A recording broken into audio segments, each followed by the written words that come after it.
But joining us here in studio for the rest of this hour and 20 minutes into the next hour is David Icke. And you would have thought that the King of England had arrived, you know, to visit with the people. In fact, they were a lot more excited than that when David showed up. I've got to be honest. When I showed up, I was mobbed. I think they have a word for it in rugby. What do they call it? A scrum. A scrum. Well, this when David arrived, it was a super scrum, and I tell you, man, it is great to be here with you. It is great to meet you in person, and thank you for spending time with us. What is going on in the world? Nice to meet you after all this time in a hotel room in Watford. Who'd have thought it? Absolutely. What's going on in the world, Alex? I think we're at a very special time because, you know, when I started out 20 years ago, more than 20 years ago, it was a lonely road. I mean, anyone who's been in this road a long time knows that there weren't many interested people that long ago. Do you want me to move around? Scoot it just a little bit, yeah. Okay. And now, suddenly, this cusp moment where we're getting towards a critical mass of people where the waters are starting to break. And I think two things are happening. First of all, the endless toil and effort, apparently against all the odds, banging your head against a wall, year after year, decade after decade. Eventually, we've seen a point now where the wall is starting to show cracks in it. We're starting to get this information out to enough people so that they can see that the world is very much different to what they thought it was. But there's something else happening, which I think is just as important in a way, and interacts with that. And that is that this agenda has now reached the point where it's not in the shadows anymore in terms of the way it's playing out. It's still in the shadows in the deep inner sanctum that's orchestrating it, but in the way it's playing out, in the banking crash, in austerity, where there's been this fantastic transfer of wealth from the people through governments to banks and the elite, and after Cyprus now, they've started to actually take the government out of that equation and go straight into people's bank accounts. All these things are coming together to get people to look at the world in a different way. People are seeing the world and they're thinking, what's happening? I don't like what's going on. This is happening, that's happening, what's going on? Fortunately, after all these years of effort, there is now a massive alternative media that actually has the ability, which is what's going on, to say to people in that state, this is why it's happening. And it's making sense to people. It's making sense of the world to people that the normal mainstream explanations of everything are not making. And this combination of people's life experience and the information explaining the world in a different way, this is coming together in a way that is really starting to break the waters. And this weekend is so symbolic for me. You know, we've all been chasing and trying to expose the Bilderberg group for a very long time, decades, when people said it didn't exist and it didn't matter even if it did. And the mainstream media didn't touch it. You never saw it mentioned. These people were meeting in different parts of the world, and the mainstream media wasn't mentioning it. And now in Britain, in 2013, we have seen the biggest mainstream exposure of Bilderberg in history. And we're not finished yet. There's 2 days to go. And the genie is out of the bottle, and it ain't going back. Because once you start to realize, and it's new to you, that actually these people who are making decisions about where the direction of everybody's lives on the planet are going, and they're meeting in secret with the corporations and the banks and the inner sanctum of the elite in a hotel in secret, and we're not allowed to know what officially what they're discussing and all the rest of it. This has been a bloody revelation to people who are new to this, and it's happened because this has got into the mainstream for the first time. It's a great weekend. It's the discovery of the shadow government. Yeah. You know, what we've been talking about all these years, that actually, if you go high enough, there's only one oil company, there's only one biotech company, there's only one big pharma company. In the end, there's only one political party in terms of major political parties in every country. That's kind of been, oh, yeah, well, you know, that's over the top. That's exaggeration. But here we have, in Watford, on the outskirts of London, the proof of that in the sense of these different elements, which in any so-called democratic society should be kept apart from everybody. And if there are discussions going on and what have you, they should be in public. Now it's in the open and in the mainstream media, not the big picture of why it's happening, but the fact that it is happening. And this is opening so many people's eyes to the fact that this hidden hand is not a myth, it's the truth. It's a great weekend. It's a pivotal weekend. And it's a weekend we'll look back at and say, yeah, you can put your finger on that. That was the time that the change and the transformation became obvious. Again, David Icke is our guest in studio here in our hotel room, our makeshift studio in Watford, England. And I've got a bunch of questions for David. We're going to break here in a few minutes. We can get started with these now. But I wanted you to repeat what you said when you first got there and gave kind of an impromptu speech. Whenever I made the point that they want us poor. I mean, they write documents, they say that, but still the general public, I don't think, gets why they want us poor. So, David, we got about 2 minutes to break. Describe why they want us poor. Well, if anyone's seen the movie The Hunger Games, where you had a tiny elite in what they call the capital, in high-tech, mega luxury, and the rest of the population in the country was in mega poverty. What they want, you know, people talk all the time, and so they should, about the attack on the middle class in America. When this attack on what we call the middle class, it's slightly different meaning, but in this country too. And the reason that that's being targeted is because if you have a middle class as was, you have a graph which goes from poor up to rich. If you look at the graph now, I saw one the other day. Skip this network break. We're skipping the break. Go. I saw one the other day on an official mainstream website in America, and it went like this: poor, middle class, hardly much movement, and then straight up. And the straight up was 1%, and it was so big that they had to put the top of that pyramid next to it to get it on the page. And we're already getting there. And so this is the society they want. And for me, when you're researching something, knowing what the end is and knowing the means of manipulation to get there are absolutely crucial to understanding the game. And what they want is a mega, mega rich. I mean, it's become known as the 1%. It's probably much less than that if you get the mega, mega rich. Right up there, right, mountain high. And then a mega poor population that's basically in the same boat.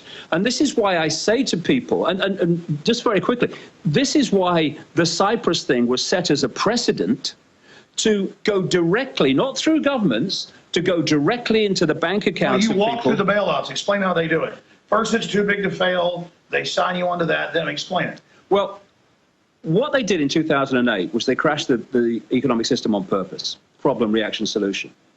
They then started this incredible transfer of wealth for the reasons I'm just talking about, from the people to the banks and the elite via governments. What they did in doing that was transfer the problem from a banking crisis into a government debt crisis.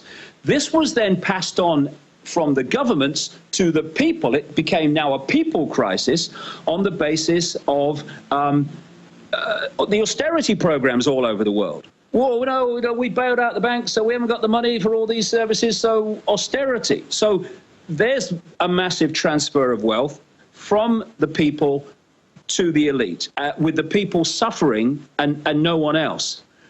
Then you moved in Cyprus to the next stage of this, when instead of going stealing the wealth of the people via governments to the elite and the banking system, they went direct into the bank accounts of the people. A lot of them who were very rich in Cyprus bank accounts, who are a lot less richer now, direct to their accounts. And what this is doing is setting the precedent to do it all over the world, because when there's another banking crisis, and there's so many planned for this very reason. This was a little bitty baby beta test. What it was, Alex, especially in Europe and in the European Union, it was setting the precedent. Precedent is a powerful thing to set, because when the next banking crisis comes and there's a problem and they've got to bail out the bank or the rest of it, they're now going to say, well, hold on a second, governments are going to say this, and the European Union's going to say this. We can't justify bailing out the banks. Well, what about the people in Cyprus? We can't just let people go straight to their bank accounts and not do it here. And that's the idea. And so I'll say this to people around the world who at the moment think they're well off, and at the moment think that this does not affect them and it's not your problem. If you are not a member of this elite of the elite, if you are not a member of this upper echelon of this 1%, then they want your money too, and they're coming for it. And this precedent set in Cyprus is a massive step towards that. They want you as poor as the people you think, well, they're poor, they're not my problem. The idea is to make it your problem. And therefore, we have to come together and put down the fault lines of income bracket and so-called class. We're in this together because they want us all mega poor, not just the currently mega poor. That's right. It is a total tool of political control, and they write books about it.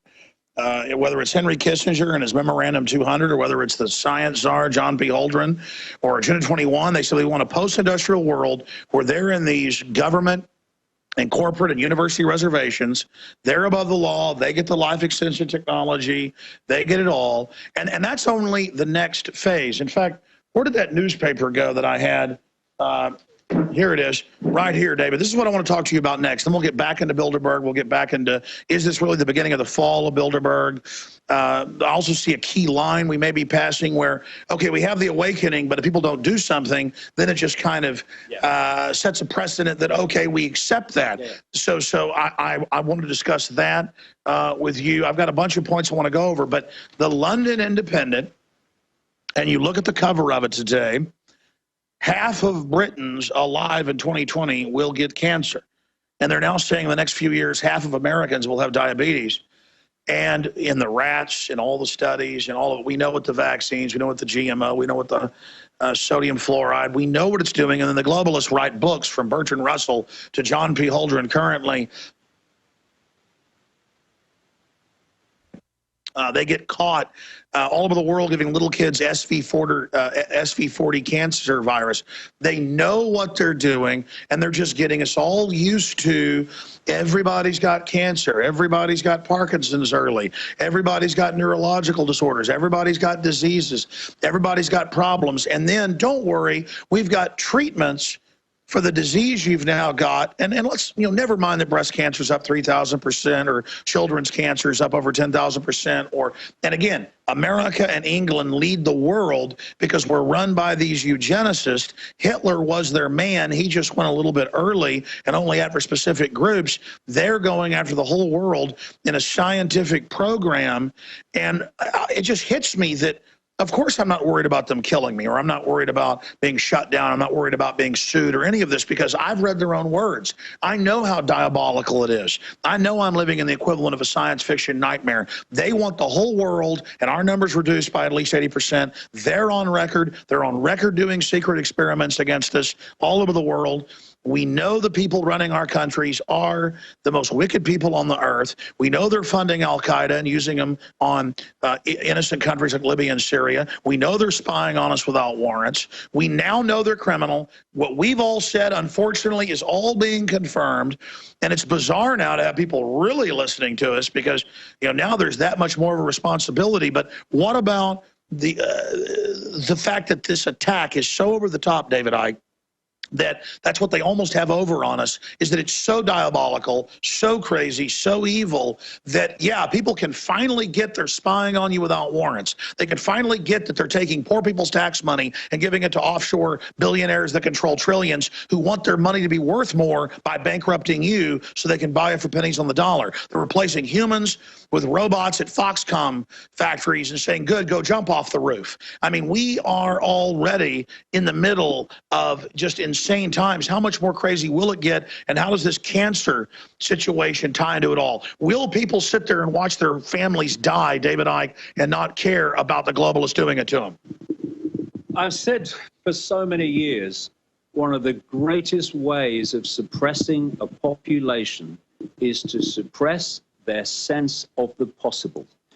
If you could suppress their sense of what is possible by hiding technology, by hiding the agenda, by hiding the cause of all these things you're talking about, then people will sit there like a frog sitting in a boiling water, and they will get boiled because they can't see the possibility that actually they might get boiled, or even that they're in the process of being so.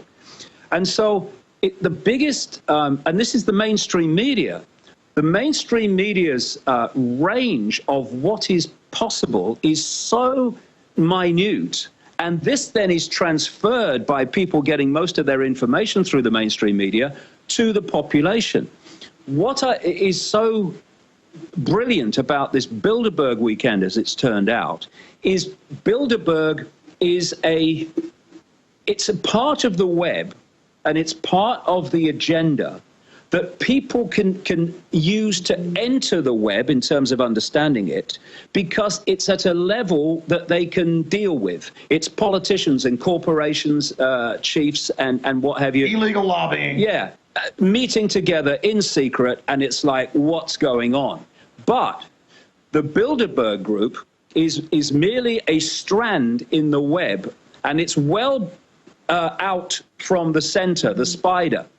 And if you go back from the Bilderberg group towards the spider, the closer you get, the more evil, the more satanic, the more secretive and exclusive these strands in the web become. You go that way from the Bilderberg group into mainstream society, and you're going into governments and departments and corporations where the same agreed agenda plays out. Absolutely, extremely powerful. But David, I want to come back and talk about what is at the core of the spider, and how you said that Savelle at the BBC was basically a pedophile years ago. You laid all this out, and I would hear this 17 years ago, and I'd go, he says a lot of good stuff, but I can't buy this. And then it all just keeps coming true, coming true, coming true. How did you know all this? I guess you worked there. We're going to talk to David Icke and more straight ahead, and he'll be with you in the next hour for some. We'll take your phone calls, and you'll meet his son. Stay with us. As we saw in Katrina, and as we are watching now in New York and New Jersey, the federal government can't and won't help you in a crisis. FEMA ran out of water and MREs in days. Electricity is still off to over 1 million people. The Red Cross, who is quick to beg for money, is now slow to react. Don't put it off any longer. Get prepared today. While you're on InfoWarsShop.com, check out these other great preparedness items. The Aquapod kit lets you store up to 65 gallons of water in your bathtub. The Pocket Socket provides you with manual electricity for small electronics like your cell phone. The Life Straw is great for your bug-out bag. And check out our complete line of Interfood products for great tasting and nutritionally dense foods that have a great shelf life. If you are looking to secure your home in a crisis, you can order Strategic Relocations, the film, a great companion to the book Strategic Relocations 3rd edition, and The Secure Home by Joel Skousen.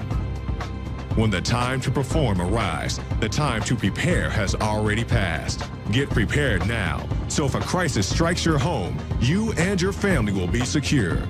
Go to InfoWarsShop.com.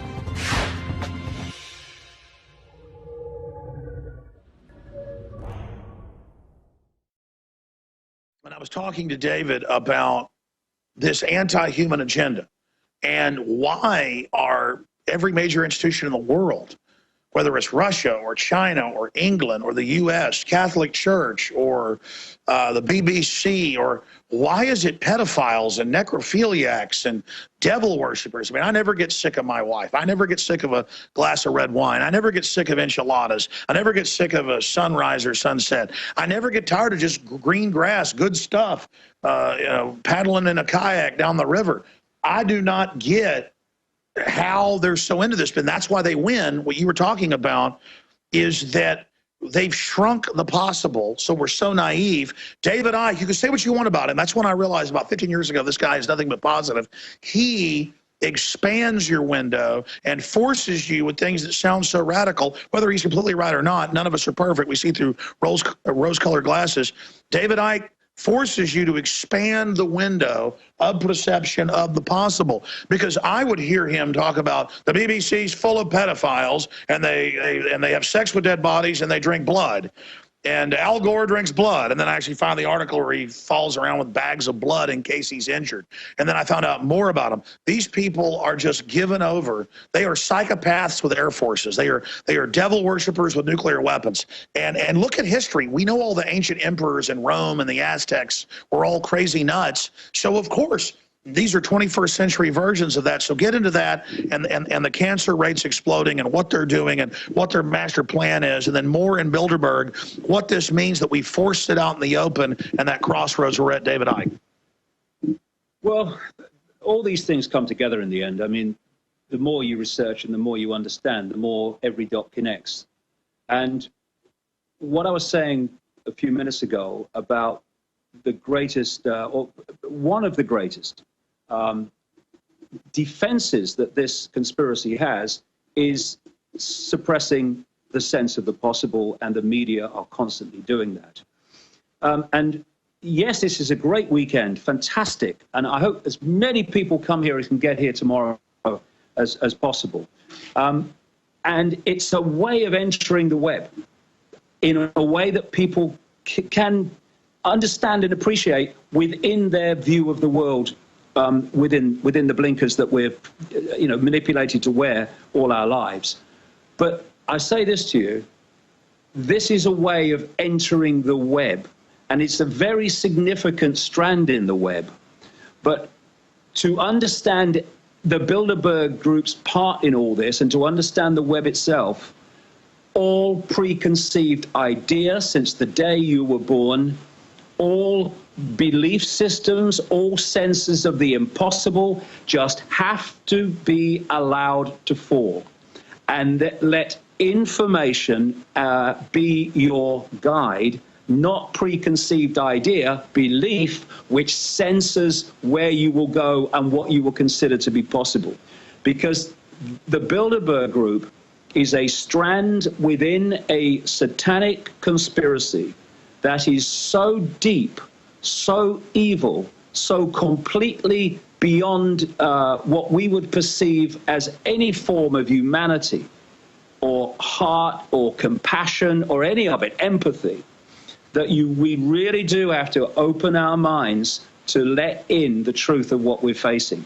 And that's not to be frightened, that's not to be scared of it. This evil only prospers because it has put us in a tiny box of perception, understanding, and ignorance of the world we live in and the reality we're experiencing.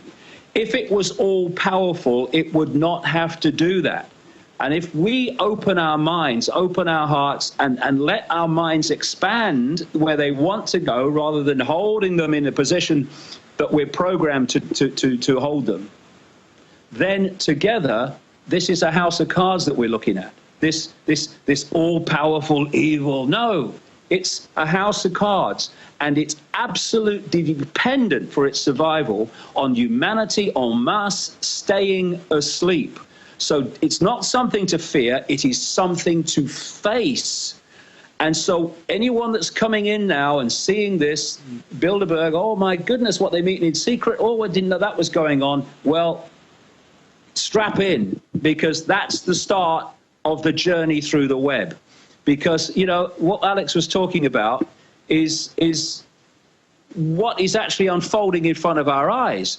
There is a mass operation, not somewhere over the rainbow, sometime never, that is happening in our lives now, which is to create a massive cull of the population.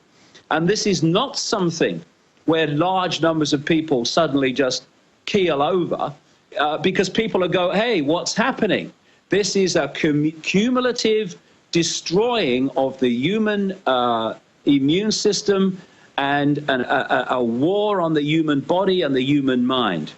And it's being done because of the web. The spider at the center of the web therefore controls the policy of corporations, biotech corporations like Monsanto, that are producing the GM foods which are genetically modifying us. The same spider is controlling the pharmaceutical industry, which is destroying the immune system and a war with the body through pharmaceutical drugs and vaccines. The same spider is controlling the network of mega parasites that we call the banking system. That same spider is dictating through the web to governments to introduce the agenda that the spider is dictating. This is a major part of what Bilderberg does in this interface between the hidden and the world that we see. So it's time not just to recognize what the Bilderberg group is, but what a great moment that people are now seeing it in such numbers, but to make that the first step, because this spider's web, this rabbit hole, whatever analogy you want, is so deep, and we need to face it so we can sort it out, and therefore all impossibles must be off if we're going to understand what's really happening. Absolutely. I meant to do this today, and I forgot to tell the crew, if they can search engine this Charlie Skelton article, it was linked up on Infowars.com, but if they just search Bilderberg 2013, friendly policeman, a press zone, and the One Show, if they'll just search one of Charlie Skelton's, or just go to Charlie Skelton's articles on The Guardian and go to Bilderberg 2013, friendly policeman, a press zone, and the One Show. And myself and Leanne McAdoo were over there taking photos while the crew was doing video interviews as the globalists drove in yesterday. And we both missed the shot, but I saw it with my eye. And I missed that. And then I looked over and another came by, because it's hard when they're driving by fast to catch it. The one spot you can get a shot. They were all driving by, because I saw this 3 times. And thank God somebody caught it. They caught it on multiple cars. They would drive by with Daily Mails, because the first time I saw it, I said, that's just got to be a coincidence. A second time, a third time. Now, maybe the Mercedes cab company said, here, cover your face with this, but it's the image of them covering their faces. They don't have tinted windows with a tabloid magazine, a newspaper.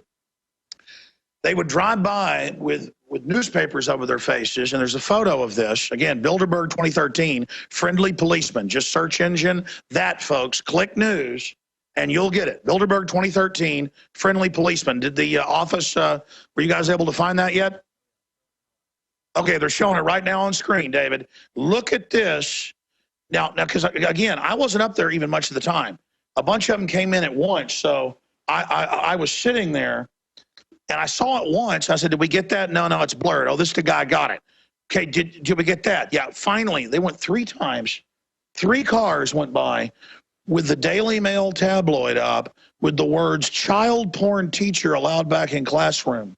Why would they drive by with a tabloid saying child porn when you've been exposing Savelle and the royal family and all this? What is really going on here, David Icke? Well, it's funny, because I noticed that this morning just before I left home to come up here. I saw one of those pictures, and I thought, well, what an appropriate bloody headline to cover your face with. You know, we chatted about There's this. a lot of irony. Yeah, we've chatted about this in America. We've been in America a few times. One of the things that we can you hear me all right? Yeah, just scoot into it. One of the things that I'm talking about when I say we have to expand our sense of the possible is that this web, in the end, is being orchestrated from beyond human sight by a force that is anything but human. And the rituals, the satanic rituals to the gods that these people are so into and constantly into, the gods are these entities that are operating outside human sight, which are orchestrating this agenda. Now, I know people have... But why drive through covering your face saying child porn? Well, I mean, in many ways, it's just literally he's putting it over his face, but he's putting it in ours, isn't he? But the thing is that the reason they're so into Satanism and so into pedophilia is because these entities feed off human energy. Satanists kill because they believe they're getting power. They're feeding off human energy. They're feeding off fear. This is why they've created a structure in human society that is a global factory of fear and anxiety. And death. Yeah, death. They feed off death. That's part Torture. of all of it. We're the good guys. We torture and bomb for peace. And this is the point about pedophilia. I've been researching this a very, very long time because I've just gone where the music took me or the information and not let preconceived idea block me. And I don't care what people think about me, so it's not made me keep my mouth shut through fear of being ridiculed. I'm quite used to that, funnily enough. But I've been researching this a long time in multiple countries, and I'll tell you this. The energy that these entities want more than anything else is a child's energy before puberty, when changes happen which take it beyond perfection for them. It's a nectar to them. And so what's happening when the pedophile is having sex with the child? The pedophile is the conduit by the possessing entity, because all these people are bloody possessed by these entities. Vampires. Yes, and you know, this is why the whole stories of vampires, this is why the British royal family, like Charles, go back to Vlad the Impaler. They're intergenerational bloodline vampires. They feed off, people think of, you know, drinking blood, and that's true, but it's energy. By the way, I heard you like 15 years ago talk about that, although that's pure bull, and now it's all over the news that he lives in Transylvania and is basically a Dracul. Yeah, but you know, people think of vampires. They feed off blood. Yes, true. That is true. But the major thing they feed on, and often blood is just an expression of that, is energy. And so they're looking for the energy of children. And this is why you find this dramatic ratio of pedophiles and Satanists in the so-called upper echelon of society compared with the general population, because these particular bloodlines are systematically possessed through the rituals. This is how it's done, to become conduits in this reality for that which is controlling them from another reality. So while all these people are having, you know, their sex with children, they are conduits for feeding these entities that energy. That's why pedophilia is everywhere. And what Jimmy Savile was doing, Alex, people in this country, the stories are broken. Oh, Savile was a record-breaking pedophile. And what they've done, the media, sometimes through pressure and fear of the consequences, but actually the authorities and the police have done, is hold that position. Savile was a record-breaking pedophile. The dike they don't want to break, and they're desperately holding on to, is that's part of the story, but only part. He was Renfield. He was supplying them. He was supplying politicians like Ted Heath, a man I exposed as a Satanist and child killer 7 years before he died, in a book. It was read to him, the passage was read days after it was published in 1997, 98. And he had 7 years to do something about it, and he never did anything about it. Why? Because it was true. Savile was also brought into the inner sanctum of the British royal family. Well, they don't just rape kids, they slit their throats. Oh, they do all. Well, that was the speciality of Heath, yeah. Well, stay there. We're going to go to break right now, folks. All I can tell you is from my study, they're all into this, whether it's demons or whatever that are running them doing it. Christians say it's demons. He says it's something else. And all the same thing. Yeah, all the same thing. Same thing.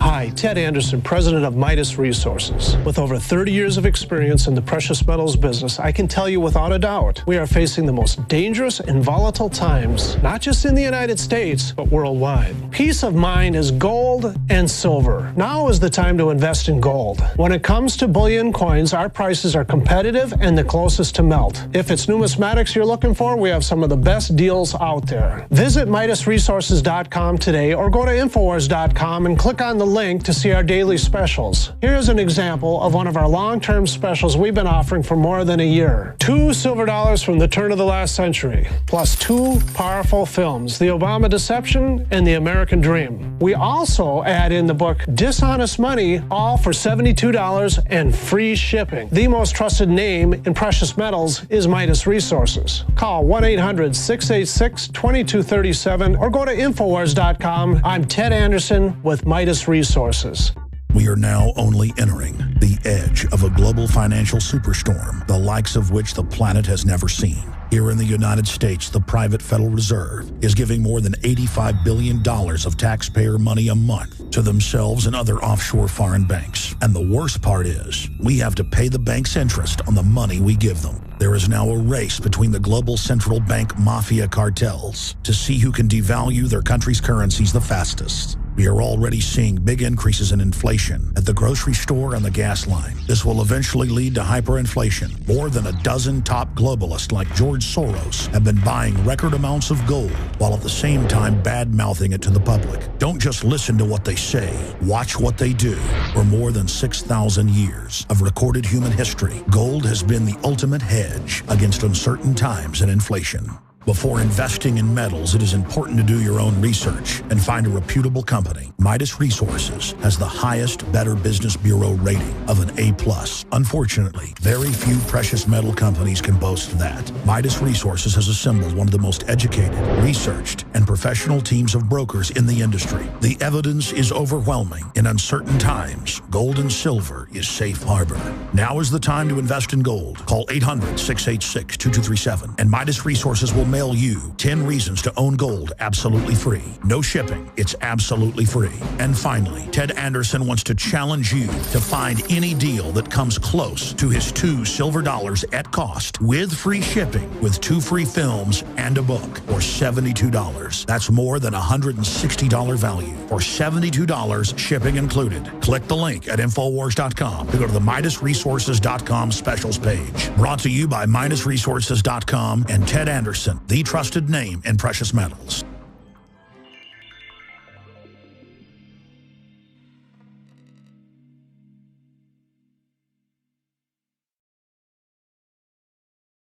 All right, we're going to go 30 minutes into the next hour, and David Icke's going to be here with us. We're going to have his son, who works on the site and is really an informed person as well, joining us here on the broadcast. And I just want to be clear about this. I've had the biggest shows on BBC, Sky Television, you name it, call us, and they want us to come into town and, you know, be on their shows, and we may do that. But the point is that they would kill before not to admit Bilderberg even existed. And of course, we're like, here it exists, here's their minutes, here's declassified documents, the CIA helped set it up. It was a Hitler plan to put the whole of Europe under an economic dictatorship, the EU. Here's the name of it. I talked to the member of the EU Parliament. We heard that in the first hour, who exposed it. That's what's so frustrating, is that I know the Federal Reserve is private. I've read their charter. You can read it right now. It's public. You go to the Library in Congress and read it, not just online. I know the Bilderberg Group was founded in '54, but was actually around before that. I've had National Archive documents leaked to me. WikiLeaks has got them, but a lot of it's public. And the media sits there going, you believe it exists. BBC still tried that. The other media knew the jig was up, but they know they're lying to their viewers. It's about hearing, well, it doesn't exist, but I know it exists to make you feel small. It's about keeping that idea small. So whether it's demons, whatever it is, I can't prove any of that. I know that you don't get into these upper echelons of the elite unless you are into devil worship, hurting children. And I know every culture ends up being run by an elite that does that, when no one I know acts like that or believes like that. So regardless of what runs it, regardless, it's going on. And David Icke, how did you discover, you know, all of this? Because you said you went to, I think it was Peru, by some standing stones and had a vision. And, you know, I don't get into New Age type stuff. I don't even believe in all that. I went to Stonehenge and walked across a line thinking, oh, this is boring, and instantly felt energized. Is that what we're talking about? Yeah, I mean, I've talked to you on the show before about the fact that, you know, this reality is a projection from an energetic information blueprint, a bit like wireless internet. And you believe that scientists have found now that it's a computer program, that that's the hack? Yeah, that's the hack. But the thing is that the energy that you felt, and see, the Earth has an energy field. We all know that. Everyone accepts that. But it is interpenetrated with a network of lines. They're known in Britain as ley lines or meridian lines. These are lines of force. Now, where many of these lines cross, think of it as a web. It literally is a web of energy, electromagnetic energy. So where lots of them cross... That's how birds navigate. Yeah, well, yes. These are the electromagnetic fields. By the way, it's now been proven that we all have these cells in our brain. Yeah, these are the electromagnetic fields that they use to navigate. And so many other things happen that are called paranormal. The scientists, you know, like, you know, Stonehenge is a good one. Stonehenge is where the bloody scientists ought to be. That's where their minds are in terms of, you know, understanding reality as it really is. But the scientists kind of dismiss that. So they're going, this is a mystery. But when you understand you've got this unifying field which unifies everything, suddenly the paranormal becomes perfectly bloody logical. But where lots of these lines cross, a massive vortex of energy is created. And if you do things in that vortex, you affect the Earth's energy field in a much more powerful way. By the way, I thought it was a joke, had forgotten it, was on the phone and walked across a line, and they kept going back, and my whole crew felt it. Yeah, I mean, I was doing this. Have you been there? I've been loads of times. You know, this is something I researched at great length years ago, and it's not New Age. Some people who do it you call themselves New Age. What it is simply understanding reality on a level that mainstream science does not understand, and does not want to understand. Why?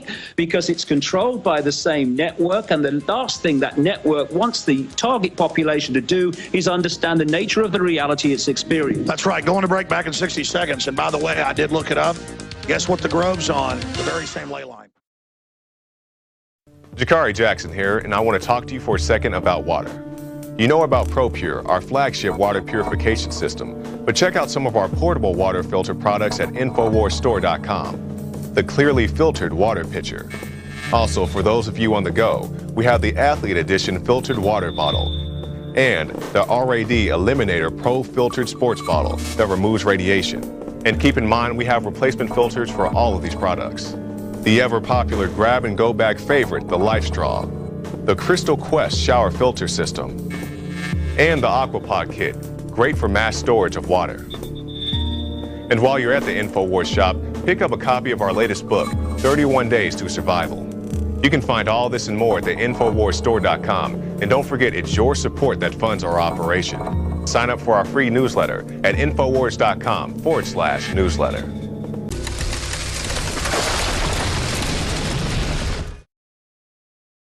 Ladies and gentlemen, I feel like I really know him well, and I did over the phone, talking to him for like 15 years on air. But David Icke is here in studio in Watford, England. People say Watford, some working class area. The Grove is incredibly beautiful, and it's got bizarre skeleton art all over it, and people being absorbed, losing their humanity, becoming machines. This is a short segment, David. We're going to get a bunch of world news with you in the next segment, but you were starting to get into the royal family. They're constantly digging up dead bodies on their property. Diana put out a ledger and a video saying Charles will kill me in a fake auto accident. He told me he would. Then you have all of that. You have all this bizarreness where only the Queen can eat swans, no one else can. I mean, it's just blaringly obvious that you've got a criminal group of psychos in control, whatever they are, just getting away with bloody murder. How is it going for them? Well, it's not going for them like it was, because people are becoming more and more irreverent. I mean, you know, I've had a stomach condition for the last, 60 years of my life, which gets me nauseous and wanting to throw up. And it's funny because every time I see the royal family doing one of their public rituals, that's when I get it. You know what I mean? And it's about worshiping them. Yes, they want to be worshipped. You have this thing, you can't turn your back on the Queen. I wish I met her. You watched me.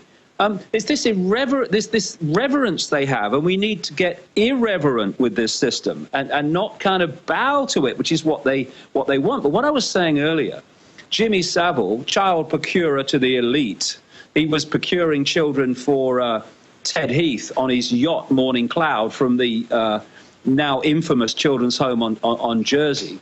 But he was, by his own words, introduced. This guy's a disc jockey. And in the end, he wasn't even that. But in his own words, he was introduced into the inner sanctum of the royal family by Lord Mountbatten in the 1960s, the mentor of Prince Philip and Prince Charles. And he said to do favors. I can get them things. Yeah, Mountbatten is a known paedophile.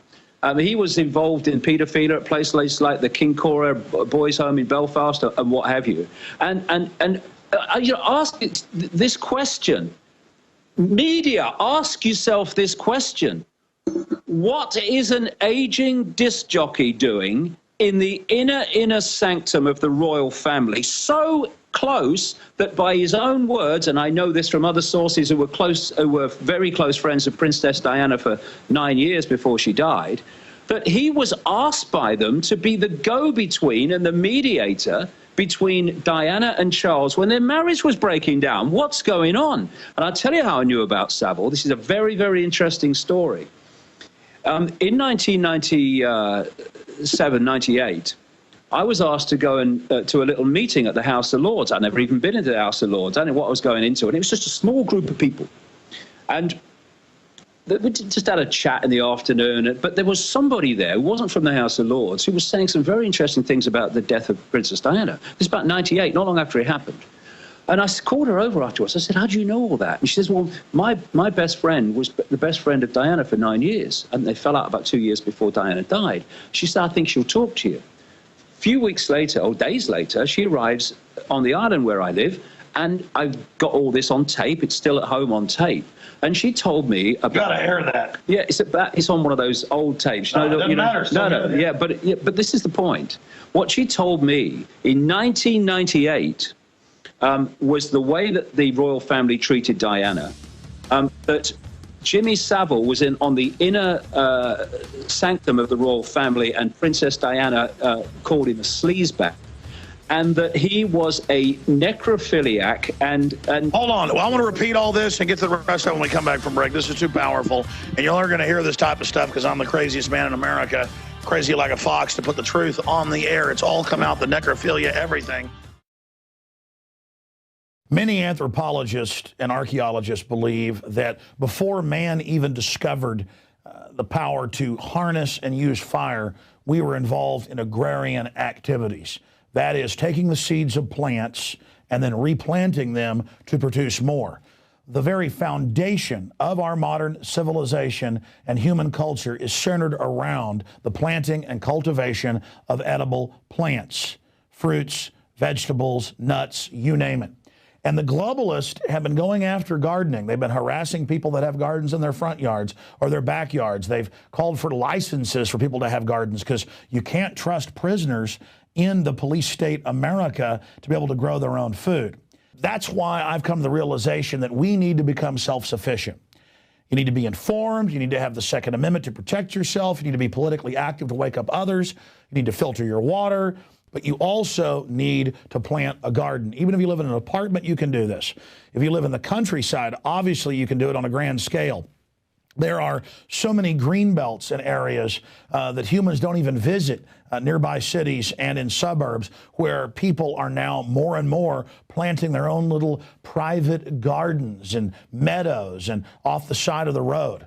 Ladies and gentlemen, it is a revolutionary act to unplug from the television, to unplug from the computer and all the globalist propaganda, and to go out in your backyard or your front yard or planters at your apartment or on the roof of the building where you live and to plant a garden. Here are some of the amazing deals at InfoWars Seed Center at InfoWarsShop.com. The Survival Seed Vault by My Patriot Supply features only the finest survival heirloom seeds for a robust and hardy garden, even in the toughest of times. The ARC All-in-One Seed Kit contains 70 varieties of 50,000 seeds of fruits, vegetables, medicinal, and culinary herbs. All ARC seeds are heirloom. Each type is labeled and sealed separately for ease of use and longevity. The Deluxe Emergency Seed Bank combines 3 of Emergency Seed Bank's top sellers: the Family Survival Emergency Seed Bank, the Medicinal Herb Seeds Pack, and the Culinary Herb Seeds Pack. We also have starter varieties of the deluxe seed packages for fruit, salad, salsa, peppers, and medicinal herbs and more. Go to the InfoWars Seed Center at InfoWarsShop.com. A little seed can grow a huge tree that produces fruit for up to 50 years. We have the best life bombs. That's what these are. We have the best weapons against death out there at the lowest prices, waiting for you to lovingly plant them and lovingly grow them and lovingly eat them and share them with others. We will strike back against the New World Order, and this is only one more initiative in our fight against them. So please join us at InfoWarsShop.com, or you can link through at Infowars.com at the InfoWars Seed Center. We got David Icke here, meeting him in person for the first time ever, in the middle of just a globalist political bloodbath. You've got the New York Times saying Obama, let me get the exact headline, can no longer lead. He is completely discredited. And again, that's supposedly the paper of record. He's just a puppet now they're trying to discard. They think he can't get any more of an agenda through for him. You've got David Cameron, the prime minister, going to Bilderberg. I've never seen a president or prime minister during an event go to it. I guess they're like, fine, we're exposed.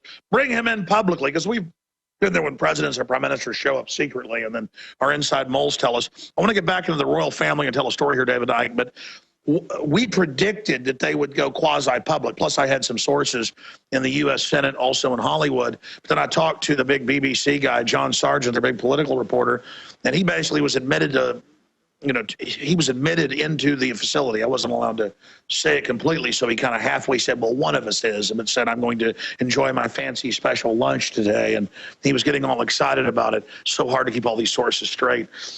The point is that they wanted to remain secret because what they're doing is illegal, setting policy. Now it's out in the open. What does it mean to have David Cameron go there? Well, they're on a massive damage limitation operation now, because the coverage, the understanding of its existence and what goes on there means that although, even people on the BBC can still go, oh, no, all that stuff, never mind. You see, this is where we are, Alex. We're at a point now where great tracts of the public, the awakening public, are far more informed about the world and what's going on than the flipping journalists on the BBC, etc. They're still in the land of the bewildered. She was telling me it didn't exist still. Yeah, well, does she know what a buffoon? I mean, or is she trying to put people back in the box? Well, I think, from my experience within the BBC, is you were a national TV host on and also so many other mainstream journalists, is never underestimate the level of ignorance. See, what you have with journalists is this combination which always kind of hunts in packs or hunts in pairs. It's arrogance and it's ignorance. The ignorance means they don't know their backside from their elbow in terms of what's going on in the world. But the arrogance means that if it was going on, then they would know about it because they're a journalist. And often they're, of course, the last people to know about it. Jim Tucker admitted that he was arrogant and said, how dare you? There's nothing secret in politics. I'd know about that. Yeah. Well, and then he set out to expose it. Yeah, but this is the thing. When you are a journalist and you think that because you're a journalist, you would know about it if it was this big, this is the point. They have no conception of what's happening in the world. What they do is they report dots. I mean, this is coming back to what you said earlier. They will report in The Independent that there's a massive explosion of cancer in Britain. Here, they will report something about vaccines. Here, they will report something about what's going on in politics. Here, they will do something about fluoride in water. What they don't do is bring the dots together so you can see the web, you can see the tapestry. They won't do that. And Bilderberg now are in a point where it's like being caught. You know, when you're doing something you shouldn't be doing in a bedroom or something. And suddenly the door opens, and suddenly you're standing up and you're brushing yourself down. Oh, no, nice to see you. Nothing's going on. So look, the Prime Minister's here. Yeah. So now they're trying to go, oh, well, yeah, but it don't matter. I mean, it doesn't really matter. Yeah, we exist, yeah, but it doesn't matter. But the public are ahead of them. This is the point. The public are not going to accept this. They won't take this rubbish anymore on the scale that they have before. Now, this is very controversial, folks, but everything he's talking about, because I'm a news hound, I know has been in the news. Everything up to the royal family, past that. But I mean, we'll just get into it. The royal family? Well, you wanted to get into. Yeah, I did. Yeah. We're talking about Savelle that you exposed a long time ago as a pedophile, which they admit was like the confidant to all the royals. Yeah, exactly. Well, the thing is that a total kook, weirdo, scumbag, nobody hanging out with them constantly. What's going on? Yeah, he speaks highly of you, mate. But he probably does now, wherever he is. Oh no, but anyway, what I was talking about. Well, he just looks like a textbook pedophile. Yeah, he does, because he was. But yeah, what I was saying earlier about this lady I met in 1998. She told me a number of things which later proved to be absolutely true. That was one of them. The rituals, the serious. You met her at Parliament, yeah. No, this was the friend of the person I met at Parliament who came to my house, and I interviewed her on tape at length. Her name was Christine Fitzgerald. She was a friend of Diana and acknowledged to be so by the media for about 9 years. But what she told me about the rituals and what goes on at places like Balmoral Castle and all, was just beyond belief, but true. Now, say it, tell it. Well, I mean, literally sacrificing children, drinking their blood, and all that stuff that they go on. Hey, I've been told by people that just went to Oxford who are famous, but I can't say their names, that they did devil worship and mass orgies. Yeah, but it's the norm at that so-called level. Oh no, that's low level. Yeah, but. The thing is, it's far more prevalent than anyone believes. That's the trouble. But the thing is that what she told me was that, first of all, this is 1998, that she was an alternative healer. And Diana used to go to her for healing and stuff like that. Because she had nobody else. She was just on her own in the middle of that Addams family, that evil Addams family we call the Windsors. Anyway, what she called friendly people at MI5 were doing were leaving notes for Diana, knowing that when she came, she could pick them up. And one of these notes, this is why the Paul Burrell letter about, Diana saying that my husband is going to kill me in a car crash, that didn't surprise me at all. I'd heard about that years before, in the sense of these MI5 notes. Some of them were warning Diana that the royal family wanted her dead. Now, the royal family wouldn't kill people. Well, just hold on a second. It was strangled twins.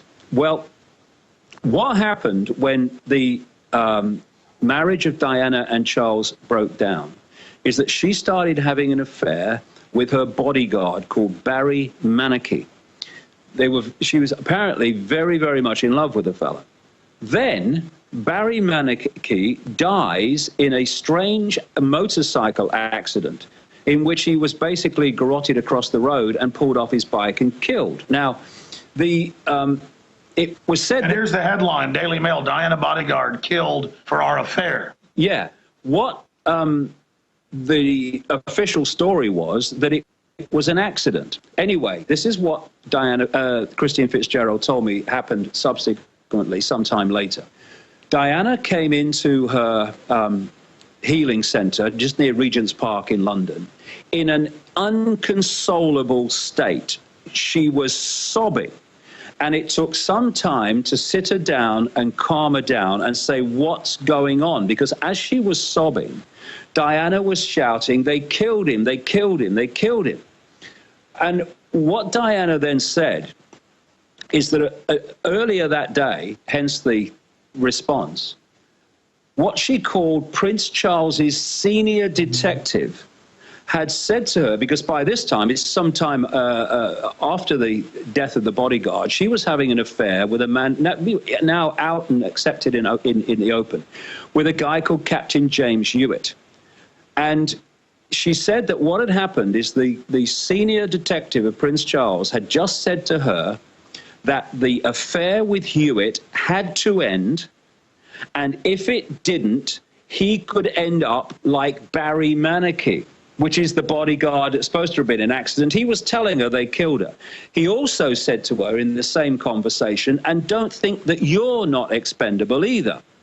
And Diana told her the story whereby when she'd first heard about Manicky, Barry Manicky, was when she was with Charles in a limo being driven to the steps of an airplane, and outside were all the paparazzi.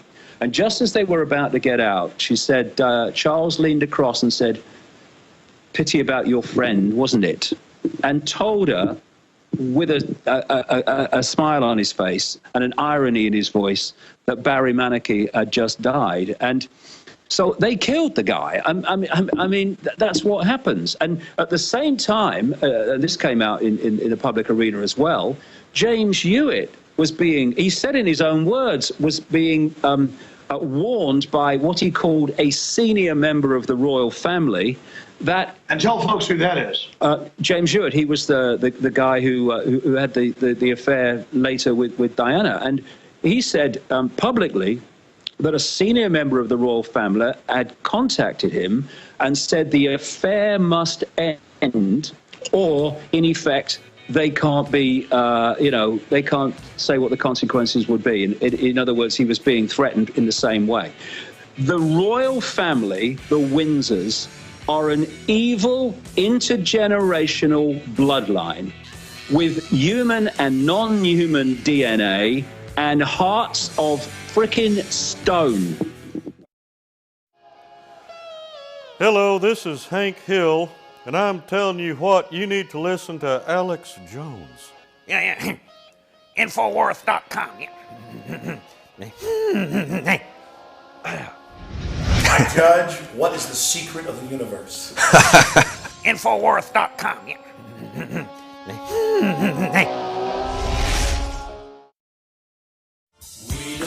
It's the final segment with David Icke, but we'll have live streams tomorrow night at Infowars.com/Bilderberg, and also at DavidIcke.com. They're going to have live streams if ours go down or have problems. And if theirs have problems, you can go to our streams, but DavidIcke.com. David wants to speak before me at 5 o'clock. I speak at like 6, but I want him to go longer, so I'll speak at 6:30 or so. I'm just going for 30 minutes. They're at the Grove overlooking where the globalists are meeting. Believe me, they're very upset by this. They don't like it. But I drug him in here because I knew he was in the newsletter. He helped run DavidIcke.com. Gareth Icke, who is David Icke's son, I thought he'd have the premiere here on our radio show. Buddy, what is it like having a dad like this? It's interesting. For one thing, it's not regular, but it's good. It's great because it gives me the freedom to try and be myself as well. Well, you're an accomplished musician. Tell us about some of the work you're doing and your view on Bilderberg. Well, to be honest, I was a musician for a long time, and I was trying, like all young people do, is to try and break into the industry and try and make it, whatever making it means. And then I found out from the inside just how corrupt and just how bent the whole industry is, which kind of freaked me out a bit, to be honest, because obviously, Dad's been talking about this stuff for a long time, but to actually see it, I was offered £100,000 on my first album to take the album as an advance, based on me changing my surname and saying basically I didn't agree with anything that Dad had ever said. I was offered it there on a plate, and obviously told them to stick it up their arse, obviously. But that kind of woke me up a bit, and now, the music industry is so corrupt that all the musicians are, and it's the same at Bilderberg because there's lots of musicians around as well. There's some really, really top-notch musicians that are turning their back on the establishment and on the music industry and doing it on their own. And I'm happy to be part of that. It's great. Making noise. And give people your website. Yes, just GarethIke.com. Yeah, I'm normally talking rubbish on there, but it's all good fun. And there's loads of songs on there too. GarethIke.com. And in closing, I'm going to come back with all the news, folks, all the info in the next 30 minutes I haven't gotten to yet. David, we're talking about how they try to intimidate us, and when we don't fear them, then they are pathetic. What is the key, in closing, in about 3 minutes, to defeat these people? Well, if I could just say very quickly, Alex, this fella was at school when the ridicule of me was at its peak, and he went through a nightmare at school as a kid, being ridiculed day after day after day, and he's still sitting by my side. This is one hell of a bloke, I'll tell you, and he's a fantastic musician.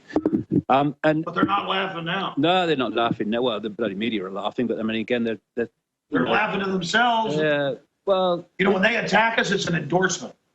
The thing is, they've got, I feel for them, you know, bless them, because they've got to come to terms with the fact that they've been reporting the world in a completely inaccurate way all their careers, and the people they've been ridiculing have been people that have been doing the job that they should have been doing but aren't.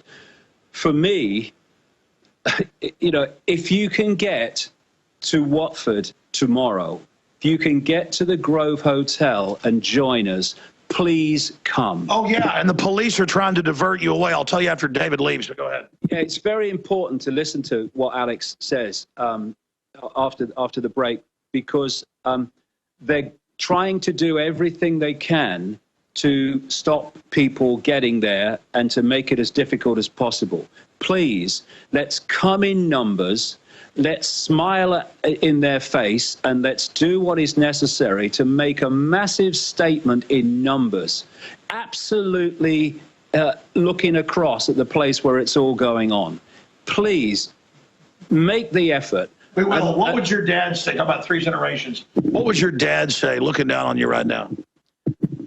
Well, my father was someone who was highly intelligent and a rebel, but of course didn't know anything that this was going on. And, you know, I tell you what my father did, Alex. He said to me when I was a little kid, I never forgot it. He said, "You're never finished in life until you sit down and say to yourself, I'm finished. Until you get to that point, no one can stop you." And I remembered that through the ridicule years, and I remember it now because, you know, this is a great weekend, and it's a great step forward, but my goodness, have we got some work to do in the years ahead. Massive. But that stuck with me and got me through so much. And this kid, I tell you, this fella went through hell as a child because of the abuse of his father. And the fact that he's still going and so successful, I'm so proud of this boy, I can't tell you. And my other kids as well, Kerry and Jamie. Hey, I got to tell you, David Icke, it's great meeting you in person after all these years, and we've missed each other a few times narrowly, but here we are now, and tomorrow speaking outside the Grove. Everybody should be there. This is historic, and you're doing great work getting people to think outside the box. David Icke. Yeah, you too, mate. All right. Great to meet you. We'll be right back after the break, folks. Stay with us. Visit Infowars.com and PrisonPlanet.com. When you're on the site, you can also tune in 24 hours a day to my daily radio broadcast. There's also a free iPhone app to listen to the syndicated radio show when and where you want.